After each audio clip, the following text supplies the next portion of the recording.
Modeling pro kurslari bo'yicha real hayotda salkam $2000 turadigan modelni yasash uyga vaqt topshirilgandi. Ko'rishingiz mumkin, men hozir ushbu modelni yasab tugatganman.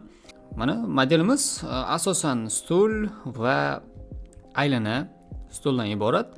Har bitta modelni, misol stulni asosan rasmlarini to'g'ridan, yondan, chap tarafdan va orqa tarafdan olingan o'lchamlariga qarab turib yasalgan. E'tibor berishingiz mumkin. Misol uchun real hayotimizda temirda kesiladigan joy bo'ladi, svarka qilinadigan joy bo'ladi, ya'ni o'zbek tilida aytganda payvand qilinadigan joylar bor. O'sha qismlarni ham modelingda yasayotgan payti e'tibor berilishi kerak bo'lar ekan.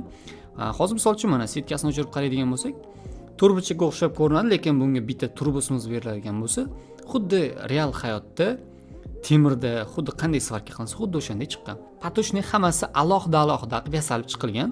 O'zim yasab chiqqanman. Misol har bitta setkasiga, chanfirlari, ekstrudlar hammasi alohida yasalib, oxiri mana shu ko'rinishga kelgan.